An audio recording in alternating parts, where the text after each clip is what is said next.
Halo teman-teman semua, kembali lagi bersama Marsyanda di channel Lensa Story. Semoga teman-teman Lensa Story sehat selalu ya.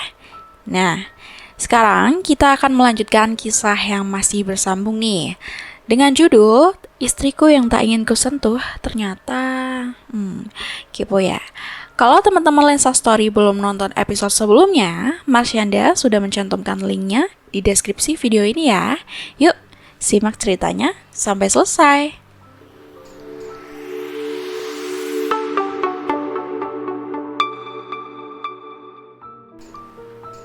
Malam ini adalah malam di mana Aiman akan dipertemukan dengan Aisyah.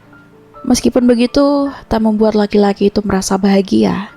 Bisa dilihat dari ekspresi wajahnya yang dingin dan tenang. Bahkan saat orang tuanya mengajaknya untuk pergi sekarang, yang ia lakukan hanya mengangguk dan berjalan mengikuti mereka di belakang.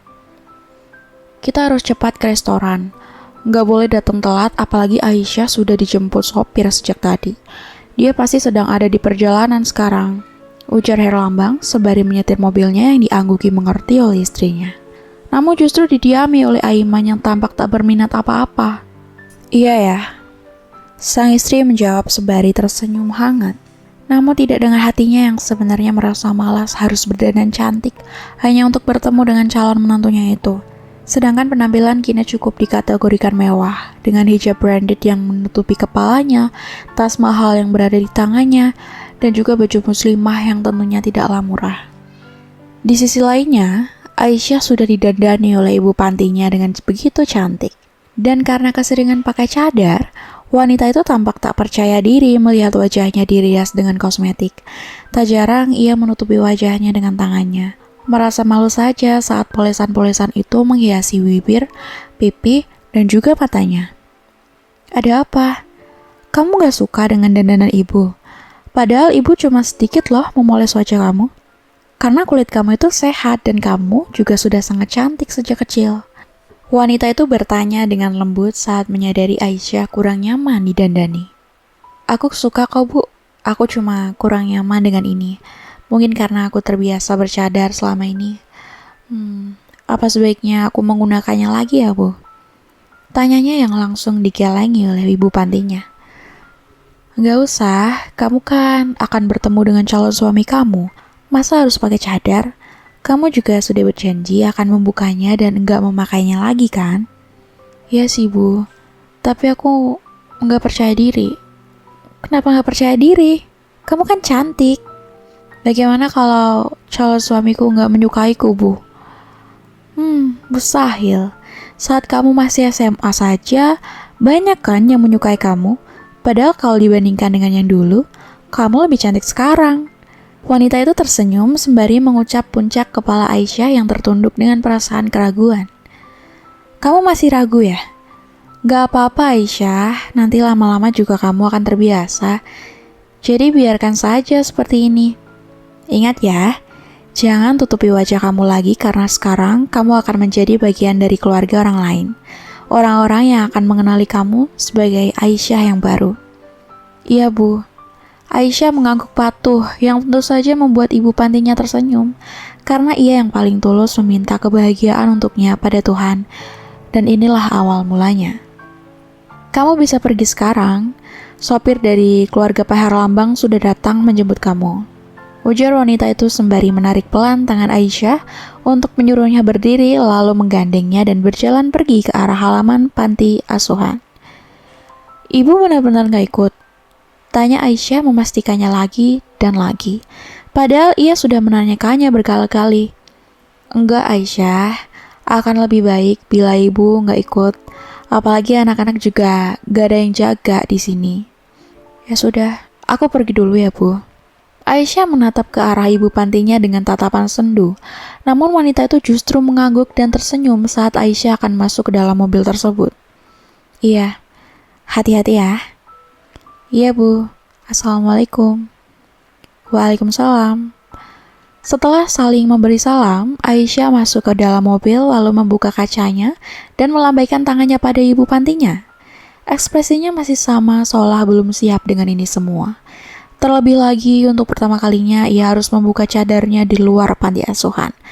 Rasanya tentu aneh dan kurang nyaman. Di dalam restoran, Aiman dan keluarganya memesan satu ruangan tertutup, di mana hanya ada mereka saja dan juga waiters yang melayani bagian makanan. Untuk saat ini, mereka baru saja sampai dan langsung memesan makanan. Sedangkan Aiman hanya diam, tak bersuara, sembari sesekali memainkan game di ponselnya untuk membunuh rasa kebosanannya. Assalamualaikum. Salam seseorang terdengar penuh keraguan, yang berhasil menjadikannya pusat perhatian Aiman dan juga orang tuanya. Waalaikumsalam. Mereka menjawab serempak, namun tidak dengan Aiman yang tampak dingin dan tenang. Laki-laki itu tak menunjukkan ekspresi apa-apa saat calon istrinya itu tiba. Aisyah, ayo duduk di sebelah sini. Herlambang atau ayahnya Aiman itu langsung berdiri dan mengarahkan Aisyah untuk duduk di samping seorang laki-laki yang justru mengejutkan Aisyah yang baru saja melihat wajahnya. Dia kan Pak Aiman. Aisyah bergumam dalam hati. Ekspresi wajahnya tak bisa ia tutupi saking terkejutnya ia saat ini. Kenapa kamu cuma diam saja, Aisyah? Ayo cepat duduk. Kamu pasti lelah kan di perjalanan ke sini? Iya Om. Aisyah mengangguk sopan lalu duduk di kursi di mana Aiman berada di sampingnya. Nah, sekarang kamu sudah ada di sini. Jadi Om bisa memperkenalkan kamu dengan calon suami kamu, yaitu Aiman. Pria parubaya itu tampak sangat bersemangat, berbeda dengan putranya yang berusaha tersenyum, namun justru terlihat hambar. Sedangkan Aisyah seketika termenung karena ternyata ia tak salah mengenali seseorang. Calon suaminya itu memang laki-laki yang ia kenal. Aiman, ini namanya Aisyah. Dia itu putri dari sahabatnya ayah. Iya ya. Aiman menjawab seadanya dan bahkan dengan menundukkan kepalanya. Ia tak terlihat senang dan nyaman berada di sana. Nah, kalau yang ini istrinya Om. Aisyah, calon mertua kamu. Ayo salaman dulu. Kamu belum salaman kan? Iya Om. Aisyah kembali mendirikan tubuhnya lalu menyalami tangan wanita parubaya tersebut yang saat ini pura-pura tersenyum di depannya, terutama di depan suaminya. Ternyata kamu ini sangat cantik ya, ujarnya yang disenyumi malu oleh Aisyah. Padahal selama di perjalanan ke sini, ia selalu menutupi wajahnya dengan tangan dan juga hijabnya yang bagian paling bawah. Tentu saja karena ia belum terbiasa. Aisyah memang sudah cantik dari kecil. Pantas kan kalau dinikahkan dengan Aiman? Iya, tentu saja ya. Wanita itu menjawab kaku, namun di dalam hati ia tak ingin menyetujuinya, karena menurutnya Aisyah bukanlah wanita yang cocok untuk putranya. Permisi. Sapa pelayan restoran sembari meletakkan banyak makanan di atas meja mereka. Semua menu-menu itu terasa sangat enak, membuat siapa saja akan terasa lapar hanya dengan membayangkan rasanya.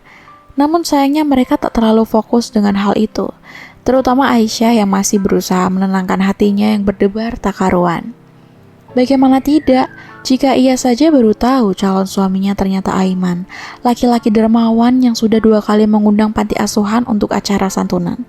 Sebagai calon istrinya, Aisyah tentu saja merasa bahagia.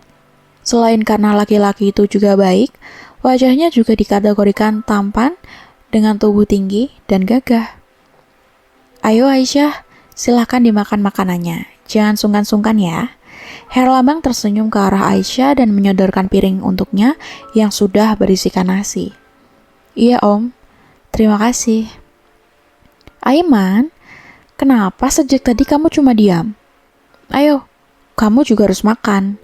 Ujar ayahnya yang hanya diangguki olehnya sembari mengambil piring berisikan nasi yang disodorkan olehnya.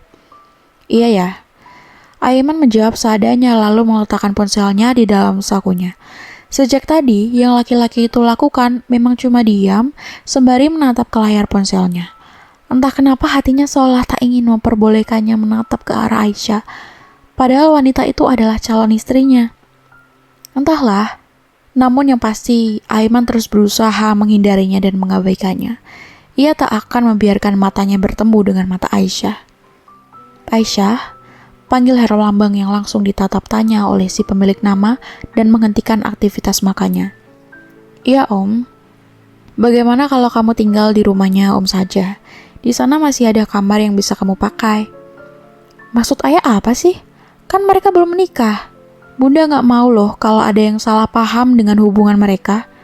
Istrinya menyahut lembut sebelum Aisyah menjawab pertanyaan tersebut. Padahal kalau diberi pertanyaan seperti itu, ia juga pasti akan menolak dengan cepat. Iya ya, kenapa dia harus tinggal di rumah kita? Dia juga kan masih punya keluarga. Kini Aiman yang menyahut. Bila didengar dari nada suaranya, laki-laki itu tampak tak suka yang bisa disadari oleh Aisyah. Bukan sekarang yang ayah maksud, tapi nanti seminggu sebelum kalian menikah. Tapi kenapa ya? Meskipun dia yatim piatu, tapi dia kan masih punya keluarga kan? Masih ada rumah untuk tempat dia tinggal kan? Aiman menatap dingin ke arah Aisyah yang tertunduk dengan meremas tangannya. Jujur saja, ia kurang nyaman berada di antara mereka. Ayah tahu itu, tapi Aisyah ini kan rumahnya jauh. Keluarganya juga gak akan bisa datang di hari pernikahannya. Kok bisa? Kenapa? Apa selain dia yatim piatu, keluarganya juga gak ada yang mau terima dia? Tanya Aiman terdengar kasar untuk Aisyah dengar, membuat bundanya tersenyum mendengar responnya, namun tidak dengan ayahnya yang tampak geram. Aiman, jaga ucapan kamu, tegurnya keras. Aisyah memang yatim piatu, dia gak punya keluarga lengkap seperti kamu. Tapi setelah kalian menikah, keluarga dia ya kita semua. Pria itu berusaha memberi putranya itu pengertian, namun tak membuatnya merasa paham. Aku gak peduli dia punya orang tua atau enggak, punya saudara ataupun enggak. Tapi yang pasti, aku gak setuju dia tinggal di rumah kita sebelum hari pernikahan itu tiba ya. Kenapa? Kasih tahu ayah alasannya. Kalau bisa ayah terima, ayah akan pikirkan lagi ke depannya. Apalagi, karena dia orang asing, jadi dia gak berhak ada di rumah kita. Aiman menunjuk ke arah Aisyah yang tertunduk. Di sana ia hampir menumpahkan air matanya, namun masih berusaha ia tahan di pelupuknya. Iya om, untuk apa aku tinggal di sana, apalagi kami juga belum nikah, saut Aisyah lembut sembari berusaha untuk tersenyum. Tapi Aisyah, om sudah membicarakan ini dengan ibu kamu dan dia juga bilang setuju, karena beliau gak akan bisa datang di acara pernikahan kamu. Apa kamu belum diberitahu itu? Sudah kok om, tapi apa aku harus menginap dulu di rumahnya om? Kan gak harus om, aku masih bisa datang di acara pernikahan meskipun sendirian. Aisyah menjawab lirih di akhir kalimatnya, karena ia sudah tahu ia tidak akan didampingi siapapun. Jangan Aisyah, om menyuruh kamu tinggal lebih dulu di rumah kami, supaya kamu bisa langsung dipersiapkan dari sana dan juga didampingi dengan saudara-saudara om lainnya. Pria itu menjawab serius dan tentu saja masuk akal untuk di posisi Aisyah yang cuma sebatang kara. Memangnya kapan hari pernikahannya om? Saya bisa kok datang 1 hari sebelum acara itu digelar. Aisyah berusaha bernegosiasi. Ia juga tak mau tinggal di rumah mereka terlebih lagi sebelum nikah. 2 minggu lagi. Jawabnya yang berhasil mengejutkan semua orang tak terkecuali Aiman dan juga bundanya. 2 minggu lagi ya? Tanya Aiman sembari menunjukkan 2 jarinya. Ekspresi sama juga ditunjukkan oleh bundanya. Iya, memangnya kenapa? Lebih cepat, lebih baik kan? Tapi ya, 2 minggu itu waktu yang terlalu cepat untuk kami menikah. Aku bahkan baru mengenalnya malam ini. Lalu bagaimana caranya untuk kami bisa dekat atau semacamnya? Tanya Aiman tak terima dengan jarak pernikahan mereka yang terlalu singkat. Begitupun dengan sesi perkenalannya. Padahal menurut Aisyah, mereka sudah saling mengenal sejak 1 bulan yang lalu. Namun pada saat itu ia masih memakai cadarnya. Mungkin karena itu Aiman tak mengenalinya. Itulah kenapa ayah ingin Aisyah tinggal di rumah kita sebelum kalian menikah. Dengan begitu kalian bisa saling kenal kan? Ya, tapi nggak ada tapi-tapian. Ayah sudah menyiapkan semuanya termasuk tanggal pernikahan kalian. Jadi jangan banyak alasan. Kamu dan Aisyah akan menikah di hari yang sudah ayah tetapkan. Pria itu menjawab tegas, yang membuat Aiman kecewa dan marah. Ini semua gara-gara kamu. Hidupku yang tenang sekarang jadi hancur. Aku benar-benar benci kamu. Aiman menatap marah dengan jari telunjuk ke arah Aisyah, membuat wanita itu ketakutan dan merasa bersalah. Aiman, mau kemana kamu? Tanya sang ayah saat Aiman melangkah keluar dari ruangan. Namun putranya itu hanya diam dan mengabaikannya. Biar bunda saja yang menyusulnya ya, sahut istrinya sembari menyentuh pundaknya. Iya, bujuk dan nasihati dia, jawabnya yang diangguki mengerti oleh istrinya.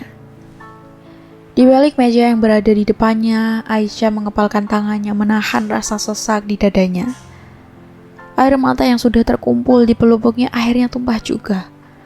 Aisyah menangis di kursinya setelah calon suami dan calon ibu mertuanya pergi dari sana. Aisyah, tolong maafkan Aiman ya. Dia itu gak berniat membentak kamu. Herlambang duduk dan menenangkan gadis itu. Namun sepertinya masalahnya tak semudah itu. Bagaimana kalau dibatalkan saja rencana pernikahan ini, Om? Karena sepertinya Pak Aiman terpaksa menerimanya. Aisyah menjawab sopan setelah menghapus air mata dari wajahnya. Kenapa kamu memanggilnya dengan sebutan Pak? Panggil saja dengan sebutan Mas Aiman. Dia kan calon suami kamu. Tapi Om, Pak, maksud saya Mas Aiman kan tidak menyukai saya.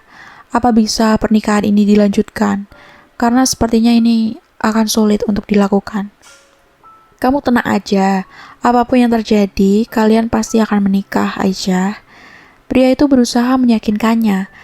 Namun Aisyah tentu merasa tak enak hati dengan calon suaminya. Jangan terlalu dipaksakan, Om.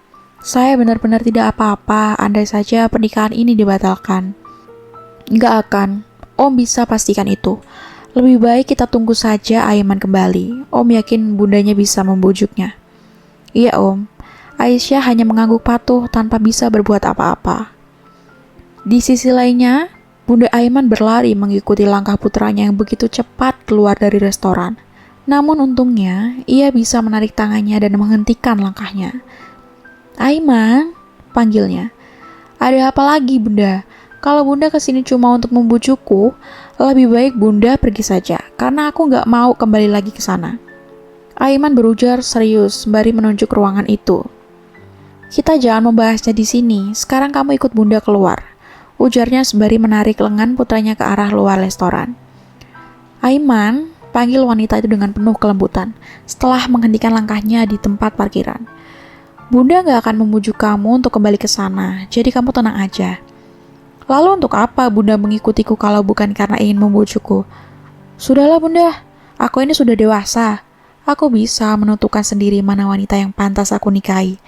Jadi aku nggak perlu dijodohkan apalagi dengan wanita yang belum terlalu aku kenal. Iya, Bunda mengerti kok maksud kamu. Bunda juga nggak setuju dengan perjodohan kalian. Malahan Bunda kesini karena Bunda mau bantu kamu. Bantu bagaimana Bunda? Tanya Aiman tak mengerti, yang kali ini bundanya senyumi. Lebih baik sekarang kamu pergi saja dari sini, gak usah pulang dulu ke rumah. Kamu bisa menginap di rumah Bima atau hotel sekalian. Yang penting kan jangan pulang. Wanita itu menjawab serius. Memangnya kenapa aku gak boleh pulang, Bunda? Karena kalau kamu pergi dari sini dan gak pulang ke rumah, otomatis saya kamu akan bertanya kamu di mana kan? Nah, di saat itulah Bunda akan bilang kalau kamu gak akan pulang sebelum pernikahan kalian dibatalkan. Bagaimana? Ujar wanita itu tersenyum, namun terlihat sangat sinis. Justru ditatap ragu oleh putranya tersebut. Apa Bunda yakin cara itu akan berhasil? Bunda tahu kan ayah seperti apa? Dia gak akan mudah goyah hanya dengan ancaman seperti ini. Kenapa enggak? Meskipun ayah kamu itu pendiriannya kuat, tapi dia selalu berusaha menempatkan dirinya seolah ada di posisi kamu kan? Itulah kenapa ayah kamu sering memberi kamu kesempatan untuk mencapai keinginan kamu sendiri, termasuk perjodohan ini. Kamu gak akan mau menikahi wanita itu. Ayah kamu pasti juga akan mengerti kalau sampai kamu berani melakukan ini. Sebenarnya Aiman tak yakin dengan kata-kata bundanya, namun sepertinya ia harus mencobanya. Aku mengerti Bunda. Sekarang, apa yang harus aku lakukan? Kamu pergi saja dari sini dan menginap di rumah Bima dulu ya. Masalah ayah, Bunda yang akan membereskannya. Iya Bunda, terima kasih. Kalau begitu aku pergi dulu. Assalamualaikum. Waalaikumsalam. Wanita itu tersenyum puas melihat putranya pergi dari sana, karena sepertinya ia akan dengan mudah menggagalkan perjodohannya. Dengan begitu, putra kesayangannya itu tidak perlu menikah dengan wanita yang tidak jelas asal-usulnya. Menurutnya, Anak-anaknya pantas mendapatkan pasangan sederajat yang berpendidikan tinggi dan juga kaya. Di mana Aiman? Apa dia masih di luar? Tanya suaminya saat wanita itu masuk kembali ke ruangan. Enggak ya, Bunda sudah berusaha membujuknya, tapi Aiman masih bersikeras untuk pergi dari sini. Pergi kemana dia? Bunda juga kurang tahu ya. Mungkin dia sudah pulang ke rumah, atau bagaimana kalau kita pulang saja sekarang? Baiklah, kita akan pulang sekarang. Anak itu harus aku kasih pelajaran. Awas saja saat aku sudah sampai rumah. Herlambang menggenggam marah yang tentu saja membuat istrinya panik dengan responnya. Tolong jangan terlalu kasar ke Aiman ya. Dia seperti ini kan karena dia nggak mau dijodohkan. Sebagai orang tua, kita seharusnya mengerti dan menghargai keputusannya. Wanita itu buru-buru menenangkan suaminya. Ia tidak mau putranya terkena imbasnya. Mengerti kamu bilang? Dia itu nggak tahu apa-apa. Yang dia pikirkan itu cuma perasaannya sendiri.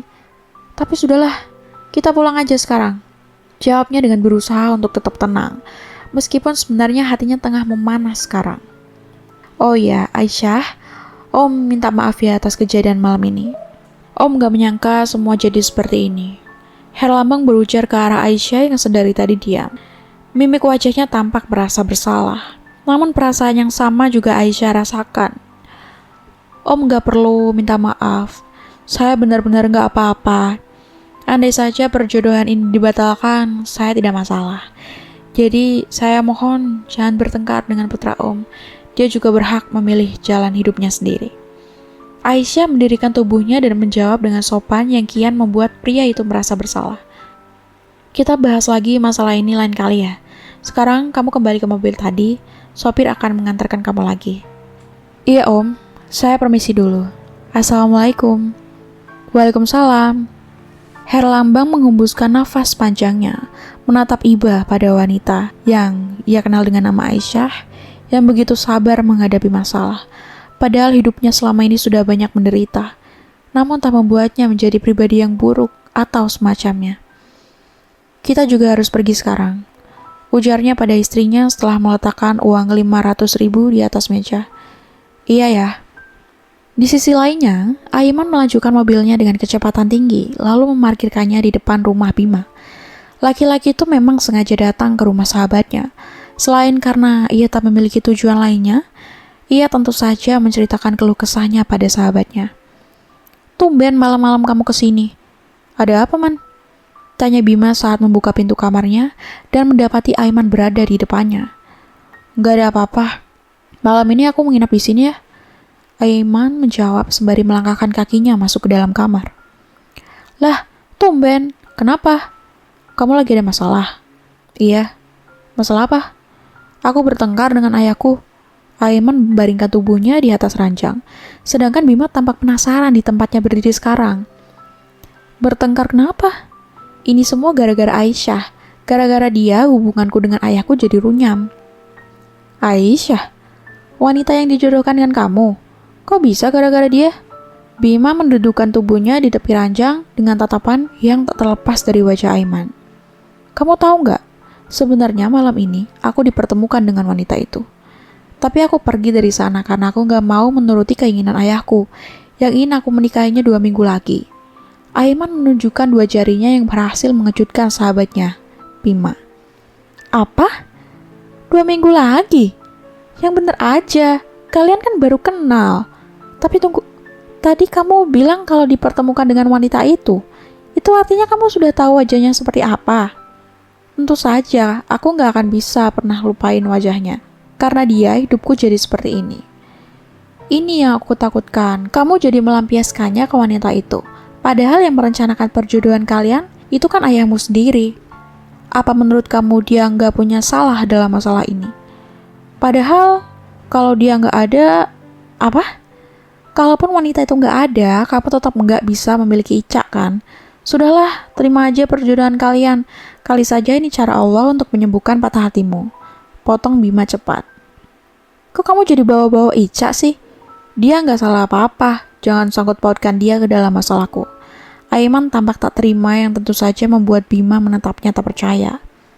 Sudahlah, Kamu memang sulit dinasehati kalau sedang kalut seperti ini.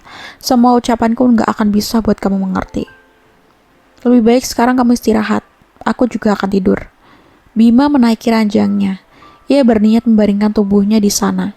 Sedangkan Aiman turut melakukan hal yang sama. Namun dering telepon mengganggu aktivitasnya. Siapa yang telepon? Aiman menatap layar ponselnya. Ia tampak ragu untuk menerima teleponnya. Apa kamu akan mengangkatnya? Aku nggak tahu. Angkat saja. Kali aja ayah kamu sudah berubah pikiran. Nggak akan semudah itu. Dan juga sepertinya ayahku sudah tahu kalau aku nggak pulang ke rumah. Makanya dia telepon. Nah kan, angkat aja. Daripada nanti masalahnya tambah besar. Pucuk Bima yang Aiman pikir ada benar aja juga. Iya, aku akan mengangkatnya. Aiman menekan tombol hijau di layar ponselnya, lalu meletakkan benda pipih itu di dekat telinganya. Halo ya, di mana kamu sekarang?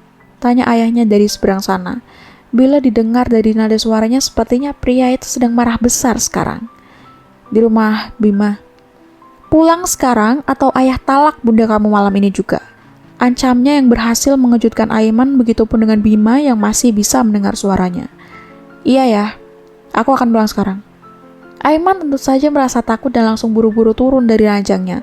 Sedangkan Bima masih syok di tempatnya dengan membekap mulutnya yang menganga. Aku pulang dulu ya. Assalamualaikum. Waalaikumsalam. Bima menjawab kaku.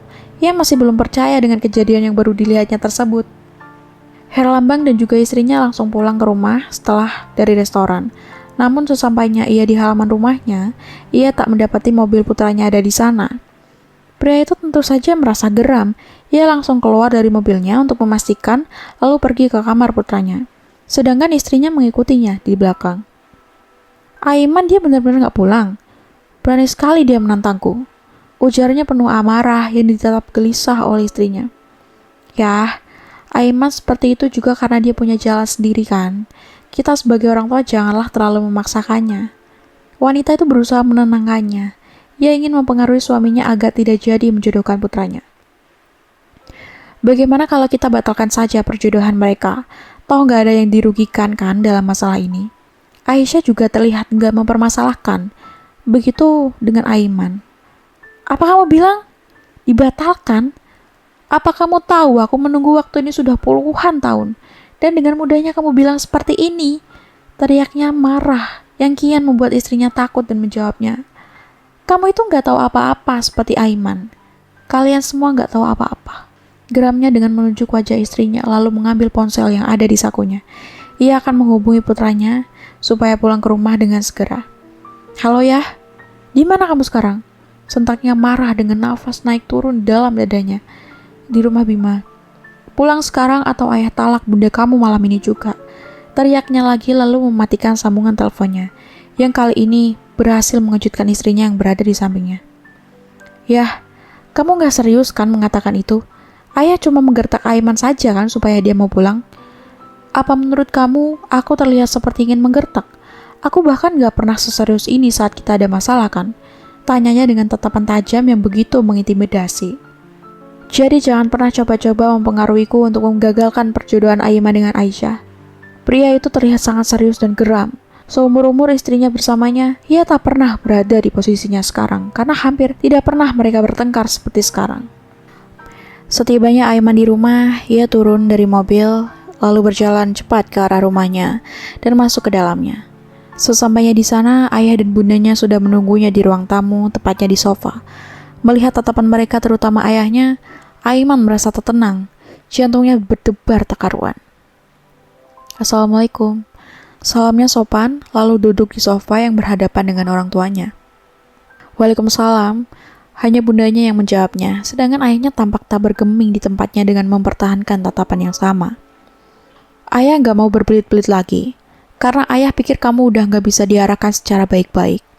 Pria parubaya itu berujar dengan tenang, namun justru terdengar menakutkan untuk Aiman dan juga bundanya. Ayah akan memberi kamu dua pilihan, dan kamu harus memilih salah satunya. Ujarnya lagi sembari menunjukkan dua jarinya yang ditatap bingung oleh Aiman, sedangkan yang bundanya lakukan hanya diam tanpa berani menjawab. Kamu pilih mana? Kamu menikahi Aisyah atau ayah menceraikan bunda? Lanjutkan yang kali ini berhasil mengejutkan mereka. Ibu dan anak itu sama-sama membulatkan matanya setelah mendengarkan pilihan yang dibuat oleh ayahnya. Apa ayah yakin memberiku dua pilihan itu? Andai aku gak mau menikahi wanita itu, apa ayah tega menceraikan bunda? Tanya Aiman yang justru ditatap tenang oleh ayahnya. Kenapa harus gak tega? Bunda bisa ikut dengan kamu kan kalau kami bercerai. Sekarang kamu juga sudah bekerja. Begitupun dengan Ahsan. Dia sudah mandiri dan bahkan sedang menjalani magangnya di luar kota. Herlambang menuturkan rencananya andai memang harus terjadi perceraian dengan istrinya. Kalian juga bisa tetap tinggal di sini, sedangkan ayah akan pergi membawa Ana. Karena dia masih kuliah, dia masih butuh biaya dari ayah. Herlambang kembali melanjutkan ucapannya yang kian membuat Aiman tak percaya ayahnya bisa memutar keadaan. Bahkan hanya untuk memikirkan keinginannya saja sepertinya tidak ayahnya lakukan. Lalu apa yang ayah lakukan dengan Aisyah? Kenapa ayah begitu membelanya sampai rela berpisah dengan bunda? Ayah akan mengangkat Aisyah menjadi putri ayah sendiri. Ayah rela mengorbankan bunda, aku, Ahsan hanya untuk dia. Wanita yang bahkan gak punya hubungan darah apapun dengan ayah. Tanya Aiman tak percaya. Saat Aisyah masih kecil, ayah sudah meminta ke bunda kamu untuk mengadopsi Aisyah. Tapi bunda kamu menolak dengan banyak alasan. Ayah menurutinya karena ayah berpikir kamu dan Ahsan masih sangat kecil saat itu. Ayah bertanggung jawab untuk membesarkan kalian, memberi kalian yang terbaik. Tapi sekarang kalian sudah besar, sudah mandiri, bisa menjaga bunda kalian dengan baik. Sekarang giliran ayah yang melindungi Aisyah karena kamu gak akan bisa melakukannya. Wanita itu hanya putri dari sahabat kamu ya. Apa harus kamu melangkah sejauh ini hanya untuk dia? Kamu bahkan dengan tegas dan menceraikan aku andai Aiman gak mau menikahinya. Istrinya bertanya dengan nada lemah. Matanya bahkan sudah berkaca-kaca mendengar penuturan suaminya. Aku sudah pernah bilang kan, aku memiliki alasan yang kuat. Kenapa aku harus menjaga dan melindungi Aisyah? Sekarang tinggal kamu saja yang pilih. Aiman yang menjaganya, atau aku yang melakukannya. Saat aku ingin mengadopsinya dan melindunginya, kamu yang menentangnya. Sekarang aku beri tanggung jawab itu pada Aiman. Kamu juga nggak menyetujuinya. Jadi, akan lebih baik kan kalau kita bercerai. Dengan begitu aku bisa menjaga Aisyah dan Aiman yang menjaga kamu. Herlambang menatap serius pada istrinya yang terdiam, seolah bimbang dengan pilihan yang suaminya berikan. Tentu saja, karena tugas saya memastikan Aisyah baik-baik saja dan hidup bahagia.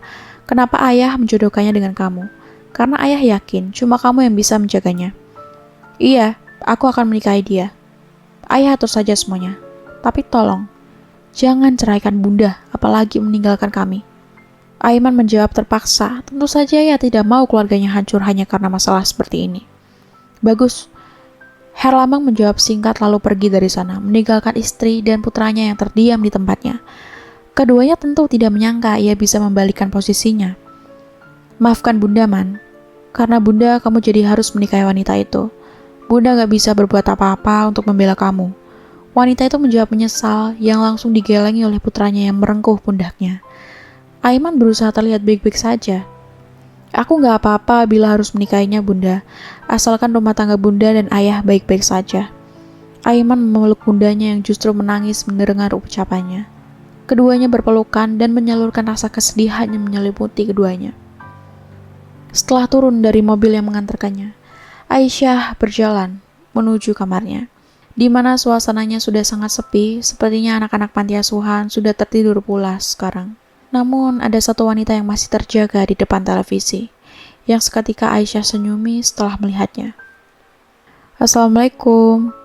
Waalaikumsalam. Kamu sudah pulang, Aisyah? Tanyanya sembari membangunkan tubuhnya. Sudah, Bu. Ibu sendiri kenapa belum tidur? Ini kan sudah malam. Waktunya istirahat. Aisyah menghampirinya dan merengkuh tangannya, lalu mengajaknya untuk kembali duduk di sofa. Ibu kepikiran, jadi ibu susah tidur. Bagaimana caranya? Apa semuanya berjalan lancar? Tanyanya terdengar khawatir yang disenyumi oleh Aisyah. Kurang lancar sih, Bu. Tapi aku gak apa-apa kok. Dan mungkin laki-laki yang menjadi calon suamiku itu yang kenapa-napa. Maksudnya bagaimana? Memangnya apa yang sudah terjadi? Apa ibu tahu siapa calon suamiku? Tanya Aisyah serius yang digelangi oleh ibu pantinya. Ibu nggak tahu. Pak Herlambang nggak pernah memberitahu ibu tentang ciri-ciri wajahnya. Ternyata calon suamiku itu Pak Aiman, Bu, direktur utama di perusahaan yang kita datangi kemarin. Dialah putra pertama Pak Herlambang yang kita kenal. Apa? Kok bisa? Aku juga nggak tahu, Bu. Pak Aiman itu laki-laki yang sangat baik, wajahnya juga ganteng kan? Kamu beruntung bisa mendapatkan suami seperti dia. Ujar wanita itu terdengar antusias, berbeda dengan Aisyah yang justru terlihat sebaliknya. Kenapa kamu cuma diam saja? Apa yang ibu katakan benar kan? Lihat aja cara dia memperlakukan kita, memperlakukan adik-adik kamu juga. Dia begitu baik kan? Lanjutnya yang kian membuat Aisyah tak nyaman, terlebih lagi mengiyakan. Iya sih kayaknya, Bu. Kok kayaknya? Pak Aiman kan memang laki-laki yang baik. Jarang kan ada perusahaan yang mau memberi santunan pada anak yatim piatu. Pasti yang dilakukan perusahaan itu juga atas permintaan Pak Aiman. Itu artinya dia nggak pernah lupa bersedekah. Oh iya, apa kamu tahu? Tadi pagi Pak Aiman sempat datang ke sini loh. Dia membelikan anak-anak banyak mainan sebagai tanda permintaan maafnya atas kejadian kemarin. Dia laki-laki yang baik kan? Kamu sangat beruntung bisa menjadi istrinya. Ibu akan bahagia kalau kamu bersama Pak Aiman. Wanita itu terus memuji Aiman, yang menurutnya akan pantas untuk Aisyah karena keduanya adalah anak-anak yang baik. Begitu ya, Bu. Tapi sayangnya dia nggak menyukaiku. Atau mungkin sekarang dia sedang membenciku. Aisyah menjawab ragu-ragu yang tentu saja membuat ibu pantinya merasa bingung. Kenapa bisa begitu? Apa kamu sudah menyinggung perasaan Aiman? Enggak kok, Bu. Aku aja nggak tahu salahku apa. Tapi sikap Pak Aiman seperti membenciku. Memangnya, apa yang sudah dia katakan ke kamu sampai kamu berpikir Pak Aiman membenci kamu? Apa itu cuma pemikiran kamu sendiri? Sebenarnya Pak Aiman itu nggak setuju dijodohkan, Bu. Dia terlihat nggak nyaman selama di sana. Sampai pada akhirnya dia sedikit memberontak, lalu berteriak ke Pak Herlambang. Lalu dia berteriak ke arahku dan mengatakan seperti ini. Ini semua gara-gara kamu. Hidupku yang tenang sekarang jadi hancur. Aku benar-benar benci kamu. Aisyah meragakan apa yang Aiman katakan pada saat itu, membuat ibu pantinya terkejut dan membekap mulutnya. Apa kamu yakin Pak Aiman seperti itu, Aisyah? Ibu sampai nggak bisa membayangkannya, karena setahu ibu, Pak Aiman itu laki-laki yang sangat baik loh. Aku juga nggak mau mempercayainya, Bu. Tapi mata dan telingaku ini masih sangat normal. Aku bisa melihat dan mendengar dengan jelas kata-katanya yang kasar. Apa Pak Aiman itu tahu kalau kamu itu pengurus dari panti asuhan ini? Maksud ibu, apa kamu nggak memberitahunya kalau kamu wanita bercadar yang dia kenal? Untuk apa, Bu? Itu semua nggak akan mengubah sikapnya kan? Aku malah bersyukur dia nggak tahu kalau aku wanita bercadar itu, karena aku bisa jadi tahu kepribadiannya yang buruk. Aisyah menjawab dengan tegas yang tentu saja membuat ibu pantinya merasa kecewa, namun juga bingung harus berbuat apa.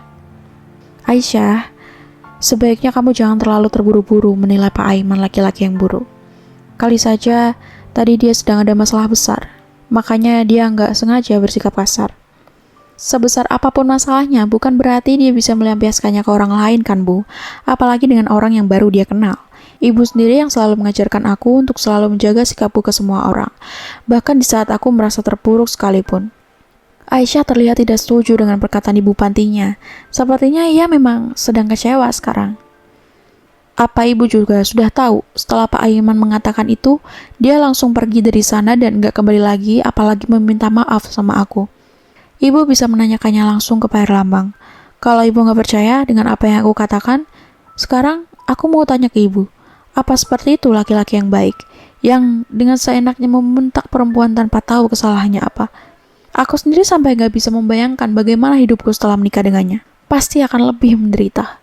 Mendengar penuturan Aisyah, ibu pantinya terdengar terdiam sembari menghela nafas panjangnya. Jadi, apa yang ingin kamu lakukan sekarang? Aku ingin membatalkan perjodohan itu, Bu. Aku gak mau menikah dengan Pak Aiman. Dia laki-laki jahat. Lalu bagaimana dengan Pak Herlambang? Beliau pasti kecewa dengan keinginan kamu ini. Ibu bisa mengatakannya secara baik-baik kalau aku nggak bisa menikah dengan Pak Aiman. Aisyah, sejak kamu tinggal di panti asuhan ini, Pak Herlambang itulah yang memenuhi semua kebutuhan kamu termasuk biaya sekolah dan kuliah kamu. Nggak cuma kamu saja, beliau juga membantu adik-adik kamu yang lain supaya bisa merasakan bangku sekolah meskipun cuma sampai SMA. Tapi untuk kamu, Pak Herlambang berpesan kalau kamu yang harus dikuliahkan dan mendapatkan pendidikan yang terbaik. Wanita itu sempat terdiam, lalu kembali berbicara dengan penuh kehati-hatian. Setelah semua yang beliau lakukan, apa kamu yakin ingin mengecewakannya Aisyah? Lanjutnya yang berhasil mendiamkan Aisyah di saat itu juga. Perasaannya mulai dilema antara hatinya atau rasa balas budinya. Ibu tahu Pak Aiman sudah sangat mengecewakan kamu. Tapi apa kamu harus mengecewakan Pak Herlambang? Dia sudah banyak berkorban untuk kamu. Apa kamu gak berniat membalas sedikit pun saja pengorbanannya? Tanyanya kali ini yang berhasil membuat Aisyah terluluh. Tapi bagaimana kalau Pak Aiman masih bersikeras ingin membatalkan perjodohan kami, Bu? Apa aku masih harus di sana dan menikah dengannya? Aku juga memiliki harga diri yang selama ini aku jaga. Aku membalas kebaikan Pak Herlambang harus merendahkan martabatku juga. Bagaimana kalau kita tunggu saja kabar kalian? Andai perjodohan kalian memang dibatalkan, kamu nggak perlu menikah dengan Pak Aiman. Tapi jika yang terjadi sebaliknya, apa kamu bisa membalas kebaikan Pak Herlambang dan menikah dengan putranya? Tanya wanita itu memastikan yang mau tidak mau Aisyah angguke, meskipun sebenarnya hatinya sulit untuk menerimanya lagi. Iya Bu, insya Allah. Aisyah menjawab dengan rasa terpaksa yang berhasil mengukir senyum di bibir ibu pantinya. Keesokannya, Herlambang berniat mengajak Aiman untuk datang ke tempat Aisyah tinggal. Ia ingin putranya itu meminta maaf secara langsung pada calon istrinya tersebut. Karena tidak bisa dipungkiri, sifatnya cukup keterlaluan tadi malam, terutama saat membentak Aisyah dan berlalu pergi begitu saja. Jujur, sebagai orang tua, Herlambang merasa sangat kecewa dengan sikap Aiman yang tak pernah ia duga sebelumnya. Padahal sebelum ini, ia berpikir putranya itu akan menyukai Aisyah karena kecantikan wajahnya. Begitupun sebaliknya, gadis itu juga akan menyukai putranya di hari pertama mereka berjumpa. Namun sayangnya, semua justru terjadi tidak seperti yang ada di bayangannya. Kenyataannya cukup sulit untuk menyatukan keduanya, meskipun pada akhirnya Aiman mau mengalah dan menerima perjodohannya karena ancamannya. Namun tetap saja, Herlambang merasa tidak mudah melakukannya. Dan sekarang giliran ia menemui Aisyah untuk membicarakan perjodohannya. Ia sempat berniat mengajak Aiman, namun ia urungkan setelah mengingat sesuatu hal. Aisyah akan diadopsi oleh keluarga lain, Pak. Banyak pasangan suami istri yang menginginkannya menjadi putri mereka. Saya sempat bingung memilihnya, tapi sekarang saya sudah menentukannya.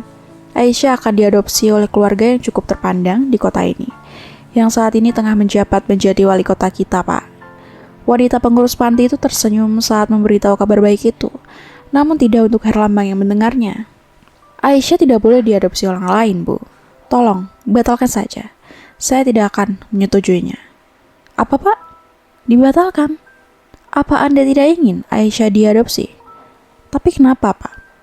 Aisyah itu masih sangat kecil. Dia butuh orang tua lengkap untuk memenuhi semua kebutuhan dan juga kasih sayangnya. Saya yang akan memenuhi semua kebutuhannya, dan bahkan saya juga akan membayar semua pendidikannya. Lalu bagaimana dengan kasih sayang yang harus Aisyah dapatkan, Pak? Apa Anda juga bisa memenuhinya? Saya juga akan berusaha dekat dengan Aisyah. Tapi Anda sendiri tahu kan, jarak rumah saya dengan panti asuhan juga lumayan jauh. Mustahil kalau saya kesini setiap hari. Jadi, maksud Anda bagaimana? Apa Anda ingin Aisyah tinggal di panti asuhan ini untuk selamanya? Saya bukannya keberatan, tapi akan lebih baik jika anak-anak seperti Aisyah itu memiliki keluarga lengkap. Terlebih lagi, banyak yang menginginkannya, Pak. Aisyah pasti akan diperlakukan lebih baik daripada tetap di sini. Saya tahu itu, tapi saya tetap tidak bisa memperbolehkan Aisyah diadopsi oleh keluarga lain. Pak, diadopsi adalah pilihan yang paling baik untuk Aisyah daripada tetap tinggal di sini. Karena menjadi bagian dari keluarga panti asuhan itu gak akan mudah. Pasti akan ada yang merendahkannya suatu saat nanti. Apa Anda yakin dengan keputusan Anda sendiri? Tanya wanita itu dengan sempat Herlambang angguki dengan penuh keraguan. Iya, baiklah. Tapi apa boleh, saya tahu alasannya. Saya ingin menjodohkan Aisyah dengan putra pertama saya. Mungkin saya tidak bisa mengadopsinya dan mengangkatnya menjadi anak. Tapi saya ingin dia menjadi menantu saya saat sudah dewasa. Jika Aisyah diadopsi, akan sulit untuk saya melanjutkan perjodohan mereka. Karena mau bagaimanapun, saya yang harus menjaga dan melindunginya seperti keinginan orang tuanya sebelum mereka meninggal. Saya bisa mengerti, Pak. Tapi, apa saya boleh mengajukan permintaan? Tentu saja boleh, Bu. Apa yang Anda ingin minta? Saya cuma ingin Aisyah diperlakukan dengan baik oleh siapapun yang ditemuinya. Andai suatu saat nanti dia menjadi menantu Anda, akan lebih baik jika tidak ada yang tahu asal-usulnya. Saya sudah puluhan tahun merawat anak-anak. Lebih dari setengah umur saya dedikasikan untuk mereka. Dari situlah banyak pengalaman yang tak mengenakan tentang bagaimana mereka diperlakukan oleh masyarakat, hanya karena mereka berasal dari panti asuhan. Mungkin hanya segelintir orang yang melakukannya, tapi tetap saja hal-hal kecil itu berhasil mempengaruhi kehidupan mereka. Dan saya tidak mau itu juga terjadi pada Aisyah setelah dia menikah. Saya mengerti maksud Anda. Kita bisa membicarakan ini lagi setelah dia sudah dewasa, karena yang penting sekarang, Anda merawatnya dengan baik dan jangan biarkan dia diadopsi oleh keluarga lain. Iya, saya mengerti. Herlambang menghembuskan nafas panjangnya. Ia baru ingat kejadian belasan tahun yang lalu saat ibu panti yang merawat Aisyah memberitahukannya kabar adopsi tersebut. Dan setelah kejadian itu, mereka kembali membicarakan bagaimana baiknya agar asal-usul Aisyah tidak diketahui banyak orang, termasuk calon suaminya. Wanita itu berniat tidak datang di hari pernikahan Aisyah, begitupun dengan anak-anak panti lainnya. Sedangkan Aisyah akan menginap di rumahnya dan dipersiapkan juga dari sana. Aiman sendiri mungkin sudah tahu bila Aisyah yatim piatu. Namun putranya itu tidak tahu jika calon istrinya berasal dari panti asuhan. Padahal sebelum ini Herlambang sendiri yakin putranya itu akan menerima Aisyah apa adanya dan tak mempermasalahkan asal-usulnya. Namun karena kejadian tadi malam, Herlambang jadi ragu mengatakannya hal yang sebelumnya. Itulah kenapa ia memutuskan untuk menunggu waktu yang tepat untuk membuka semuanya. Mungkin saat mereka sudah bisa saling menerima. Hari ini, ayah akan menemui Aisyah. Ayah akan membicarakan pernikahan kalian yang akan segera dilangsungkan. Ayah harap kamu bisa memperlakukan Aisyah dengan lebih baik lagi, terutama saat dia tinggal di rumah ini. Herlambang berujar serius yang ditatap oleh semua anggota keluarganya, terutama Ana, putri terakhirnya yang masih duduk di bangku kuliah. Iya ya, Aiman menjawab seadanya. Ia tak memiliki niat lagi untuk membantah, demi bisa menjaga keutuhan rumah tangga orang tuanya. Kalau begitu, ayah pergi dulu. Assalamualaikum. Herlambang berpamitan setelah menghabiskan makanannya. Waalaikumsalam. Mereka bertiga menjawab bersamaan. Namun ekspresi lain justru Ana tunjukkan. Maksud ayah, tadi apa bunda? Apakah Aiman akan menikah? Dengan siapa? Apa dengan wanita yang bernama Aisyah itu? Tanyanya terdengar penasaran karena ia belum mendengar apapun tentang kabar tersebut. Iya. Wah, kok aku baru tahu sih kalau Kak Aiman lagi dekat dengan perempuan dan bahkan akan menikah? Kenapa nggak ada yang kasih tahu aku sih? Keluhnya kesal yang disenyumi oleh bundanya, namun tidak dengan Aiman yang tampak tak berselera makan. Kamu kan sibuk kuliah terus, jadi mana sempat kami memberitahu kamu.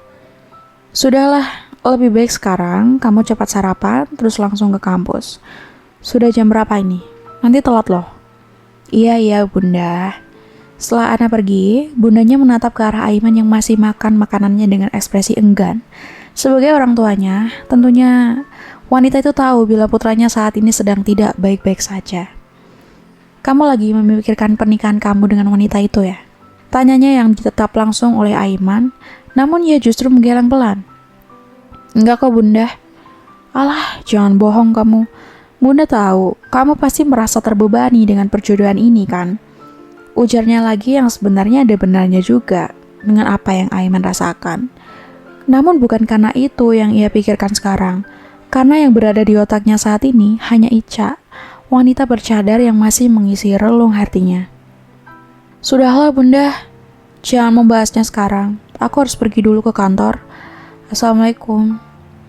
Aiman mendirikan tubuhnya setelah meminum air putih miliknya, lalu pergi dari sana dan bersalaman pada bundanya. Iya, waalaikumsalam. Wanita itu menatap sedih pada putranya. Merasa kasihan saja padanya yang harus menikah dengan wanita yang tidak dicintainya. Kasihan Aiman harus menikah dengan wanita itu.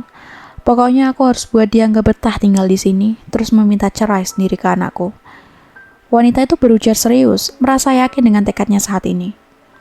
Di panti asuhan, Herlambang menemui Aisyah yang terlihat tidak baik-baik saja, namun berusaha tenang, meskipun sebelumnya sulit untuk dilakukan. Pria parubaya itu tentu bisa menyadarinya. Itulah kenapa ia berada di sini sekarang. Ia ingin meminta maaf secara langsung padanya. Aisyah, Om minta maaf ya atas kejadian tadi malam. Om gak menyangka caranya jadi kacau karena sikap Aiman yang kasar ke kamu. Herlambang tertunduk penuh penyesalan yang langsung digeleng oleh Aisyah. Om, gak perlu minta maaf. Saya gak apa-apa kok. Saya malah mengkhawatirkan hubungan Om dengan Pak Aiman. Saya harap tetap baik-baik saja. Kamu tenang aja. Hubungan Om dengan Aiman tetap baik-baik saja. Kami memang sempat berselisih sebentar, tapi sekarang sudah enggak. Begitu ya? Syukurlah kalau begitu, Om. Selain ingin meminta maaf ke kamu, Om juga ingin mengatakan kalau rencana pernikahan kalian akan tetap dilaksanakan 2 minggu lagi. Pria itu tersenyum, namun justru membuat Aisyah terkejut, karena ia berpikir perjodohan itu akan dibatalkan, namun ternyata tetap dilakukan. Iya Om, saya mengerti. Jawab Aisyah terpaksa, entah kenapa ia merasa tak bahagia, padahal sudah sangat lama ia membayangkan pernikahan tiba. Kamu gak apa-apa kan? Gak apa-apa kok Om. Baguslah kalau begitu. Oh ya, Om juga harus kasih tahu ke kamu kalau 3 hari sebelum hari pernikahan kalian digelar, akan ada sopir yang datang untuk menjemput kamu. 3 hari sebelumnya? Bukannya tadi malam Om bilang 1 minggu sebelumnya ya untuk saya menginap di sana? Apa Mas Aiman yang ingin saya datang di 3 hari sebelum pernikahan kami? Tanya Aisyah hati-hati. Ia tanya seperti itu karena ia sempat berpikir laki-laki itu memang sangat membencinya saat ini. Enggak kok. Bukan Aiman yang memintanya. Dia sih nggak mempermasalahkan apapun tentang rencana pernikahan kalian. Om yang ingin kamu datang di waktu itu. Karena Om pikir kamu pasti akan membutuhkan waktu untuk meninggalkan tempat ini dan juga berpamitan secara baik-baik pada adik-adik kamu, supaya mereka bisa mengerti setelah kamu pergi. Ya Om, terima kasih atas pengertiannya. Saya memang butuh waktu untuk pergi dari panti asuhan ini. Apalagi ibu dan adik-adik saya nggak bisa datang di hari pernikahan saya. Kamu jangan bersedih ya. Meskipun mereka nggak bisa datang di hari pernikahan kamu, tapi kamu masih bisa datang ke sini kapanpun yang kamu mau. Asalkan jangan memberitahu siapapun kalau kamu berasal dari sini. Itu semua permintaan ibu kamu. Beliau ingin kamu membuka lembaran baru tanpa perlu mengatakan tentang masa lalu kamu. Saya tahu itu kok Om. Aisyah menjawab seadanya. Ia sendiri sudah berusaha menerimanya. Namun tak kenapa ia merasa terbebani dengan itu semua. Kamu tenang aja, nanti kalau kamu dengan Aiman sudah saling mencintai satu sama lain, kamu bisa memberitahunya tentang panti asuhan ini. Tapi nanti ya, setelah semua berjalan dengan baik. Mendengar ucapan Herlambang, Aisyah seketika tersenyum sumringah, karena itu artinya ia tidak terus-terusan membohongi calon suaminya tersebut. Iya Om. Apa? Om Herlambang sampai tega mengancam akan menceraikan bunda kamu? Tanya Bima yang tak percaya, sedangkan mereka saat ini sedang berada di ruangan Aiman. Iya, dan ayahku melakukannya supaya dia bisa menjaga wanita itu. Dia bahkan akan membiarkan aku dan Ahsan ikut dengan bundaku, sedangkan ayahku sendiri berniat pergi bersama dengan Ana dan juga wanita yang bernama Aisyah itu. Aiman tampak geram. Perasaan kecewa yang menyelimutinya karena gadis yang disukainya akan menikah, kini semakin dibuat marah setelah tahu ayahnya begitu membela Aisyah ketimbang keluarganya. Wah, parah sih. Tapi ngomong-ngomong, kenapa ya ayah kamu sampai berbuat senekat itu?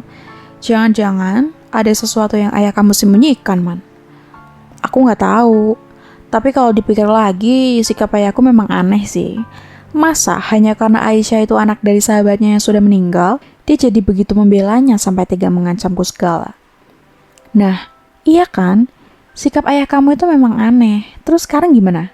Apa kamu jadi menikahi wanita itu? Tanya Bima penasaran. Ya jadilah, bahkan tanggal pernikahannya tetap sama dan gak berubah. Aiman menjawab malas. Entah kenapa kalau sudah membicarakan Aisyah, hatinya merasa marah seolah akan terbakar begitu saja. Aku jadi penasaran, sebaik dan secantik apa sih Aisyah? Kok kayaknya ayah kamu ngebet banget mau menjodohkannya sama kamu? Kamu akan tahu juga nantinya. Jadi, untuk apa merasa penasaran dengan wanita seperti itu? Lebih baik, sekarang kamu kembali lagi ke ruangan kamu sendiri. Karena aku juga masih banyak pekerjaan yang harus aku kerjakan. Cepat pergi sana. Aiman memeriksa beberapa filenya, sedangkan Bima tampak kesal, meskipun pada akhirnya ia juga pasrah. Iya, sabar. Hari ini tibalah saatnya Aisyah mengemasi semua barang-barangnya yang akan ia bawa ke rumah calon suaminya. Sebenarnya cukup banyak barang miliknya termasuk baju-bajunya yang berada di dalam lemarinya. Namun ia hanya mengambil beberapa yang mungkin akan cukup untuk satu koper saja. Ibu pantinya yang membantunya tentu saja menatap heran ke arah Aisyah. Ia berniat bertanya, namun sepertinya ada yang tengah mengganggu pikirannya. Aisyah, panggil wanita itu hati-hati yang ditatap tanya oleh si pemilik nama. Iya bu, kenapa? Kamu nggak apa-apa kan? Kok kayaknya ada yang lagi kamu pikirkan? Nggak kok bu, aku cuma nggak rela aja pergi dari kamar ini. Kamar yang penuh dengan kenangan. Karena disinilah kamar pertamaku setelah hampir 16 tahun tidur dengan anak-anak yang lain. Dan di sini juga aku memulai bisnis onlineku. Aisyah menatap sekelilingnya sembari tersenyum hambar dengan mata yang menyiratkan kesedihan. Kamar ini akan selalu menjadi milik kamu kok. Ibu nggak akan membiarkan siapapun menempatinya. Jadi kamu tenang aja ya. Apa itu artinya aku boleh kesini lagi, Bu? Tanya Aisyah yang berhasil membuat ibu pantinya merasa sedih mendengarnya. Tentu saja boleh. Apa sejak tadi kamu berpikir kalau kamu nggak boleh kembali ke panti asuhan ini? Iya, jawab Aisyah sembari tersenyum sendu. Ibu hanya menyuruh kamu menyembunyikan asal-usul kamu yang berasal dari panti asuhan. Bukan nggak memperbolehkan kamu kesini lagi, Aisyah. Kamu bahkan bisa datang kapanpun yang kamu mau. Tapi mungkin kamu harus berpura-pura menjadi pengunjung. Itu pun kalau kamu datang bersama suami kamu. Ya kamu tahu sendiri, calon suami kamu itu suka sekali bersedekah ke anak yatim. Wanita itu tersenyum yang turut disenyumi oleh Aisyah. Apa nanti aku juga bisa berpura-pura nggak kenal sama ibu dan anak-anak? Iya, tapi kalau kamu datang ke sini sendirian sih nggak usah. Wanita itu menjawab bersemangat yang langsung dipeluk oleh Aisyah. Aku pasti bakal kangen terus sama ibu dan anak-anak. Aisyah terisak lirih. Tanpa sadar air matanya tumpah di wajahnya. Nggak apa-apa, cepat ataupun lambat, kamu kan juga harus menikah. Punya keluarga sendiri, punya anak-anak sendiri, dan menjalani kehidupan sesuai dengan keinginan kamu sendiri. Wanita itu melepaskan pelukannya, lalu mengusap air mata Aisyah dengan pelan. Sudah, jangan nangis. Lebih baik sekarang kita temui anak-anak. Kamu juga harus berpamitan sama mereka. Ujarnya lagi yang hanya Aisyah angguki. Apa cuma ini yang kamu bawa? Tanyanya memastikan. Iya, nggak apa-apa kan Bu, kalau barang-barangku masih banyak di sini. Iya, nggak apa-apalah. Ini kan memang rumah kamu, dan ini memang kamar kamu. Jadi kamu bisa menyimpan barang apapun di sini. Ayo keluar, anak-anak pasti sedang menunggu. Wanita itu merengkuh tangan Aisyah, lalu menggandengnya untuk ikut berjalan bersamanya. Tunggu sebentar, Bu. Aisyah mengambil sebuah kotak yang berisikan foto-foto bersamanya dengan kedua orang tuanya. Di mana di sana juga terdapat barang-barang peninggalannya seperti kalung, gelang, jepitan rambut, dan juga boneka. Apa kamu akan membawanya? Iya Bu, karena kan cuma ini yang aku punya dari orang tuaku, dan aku nggak mungkin meninggalkannya di sini. Ya udah, ayo keluar sekarang. Ajaknya lalu keduanya berjalan keluar, menemui anak-anaknya yang banyak menangis di depan. Kalian kenapa? Kok banyak yang nangis? Tanya Aisyah khawatir, sembari menghampiri mereka semua. Karena Kak Aisyah mau pergi meninggalkan kita semua di sini. Kak Aisyah kok jahat sih? Ujar salah satu dari mereka yang usianya masih kecil. Mungkin masih belum mengerti kenapa Aisyah harus pergi. Anak-anak, Kak Aisyah hanya kalian akan menikah dan tinggal di rumah suaminya. Di sana Kak Aisyah akan hidup bahagia. Apa kalian gak mau lihat Kak Aisyah bahagia? Tanya ibu panti mereka dengan nada tegas. Ia tentu tak ingin ada yang memberatkan Aisyah untuk pergi dari sini. Mau Bu, mereka menjawab bersamaan. Ya sudah kalau begitu, jangan ada yang nangis. Kak Ica juga pasti akan senang dan sering datang ke sini kok. Jadi jangan khawatir. Beneran, Kak? Iya. Buktinya kakak cuma bawa baju sedikit. Kalian semua pasti pada tahu kan kalau baju kakak banyak di lemari. Tapi kakak nggak mau bawa semuanya. Itu artinya kakak akan datang lagi untuk menjenguk kalian. Aisyah menjawab bersemangat yang disoraki gembira oleh mereka semua. Nah, sekarang kalian semua salim ke Kak Ica, terus dipeluk juga ya. Ujar ibu panti mereka yang langsung dilakukan olehnya. Aisyah tentu merasa sangat bahagia saat menyalami dan memeluk mereka satu persatu, tanpa menyadari bagaimana ibu pantinya menahan tangisnya di belakang. Semuanya sudah kan? Sekarang Kak Aisyah pamit dulu ya, jangan ada yang nakal. Kasihan ibu. Aisyah melambaikan tangannya ke mereka semua, termasuk ibu pantinya, lalu masuk ke dalam mobil yang sedari tadi sudah menunggunya. Kakak pergi ya. Assalamualaikum. Aisyah memberi salam saat berada di dalam mobil dengan kacanya yang sudah ia turunkan. Waalaikumsalam, Kak. Mereka menjawab serempak sembari melambaikan tangan sampai mobil yang Aisyah tumpangi tak terlihat lagi. Dan saat itu jugalah ibu pantinya berjongkok dengan kepala tertunduk menutupi wajahnya. Ibu kenapa? Tanya mereka terdengar khawatir. Namun yang terjadi, mereka justru mendengar ibu pantinya menangis. Air mata yang beliau tahan nyatanya tumpah tanpa bisa ia tutupi lagi di depan anak-anaknya. Lah, kok ibu nangis sih? Bukannya tadi ibu yang nggak memperbolehkan kita nangis? Ujar salah satu dari mereka. Namun tak membuat wanita itu bergeming dan tetap berada di dalam tangisnya. Ibu pasti merasa berat ditinggalkan Kak Ica. Ya nggak apa-apa kalau ibu mau nangis. Seorang anak yang usianya sudah cukup dewasa berujar ke adik-adiknya yang mengangguk-angguk paham. Kasihan ibu. Respon anak yang lainnya sembari memeluk tubuh ibu pantinya. Diikuti juga dengan teman-temannya yang lain. Sabar ya bu. Mereka semua berusaha menghibur. Ya tentu saja membuat ibu pantinya merasa terharu. Ia mendongakkan kepalanya lalu menatap mereka semua dengan tersenyum hangat. Sesekali ia juga menghapus air matanya. Di dalam hati, ia harus kuat merelakan Aisyah menjemput kebahagiaannya. Ibu harap kamu akan selalu bahagia di sana, Aisyah. Wanita itu berdoa dalam hati, doa tulus yang benar-benar ia panjatkan untuk anak angkat kesayangannya. Bersambung, terima kasih teman-teman Lesa Story. Mohon maaf jika Marsanda ada kekurangan dalam membacakan ceritanya. Semoga teman-teman semua bisa terhibur dengan cerita yang Marsanda bawakan ya. Sampai ketemu lagi di episode berikutnya ya. Bye.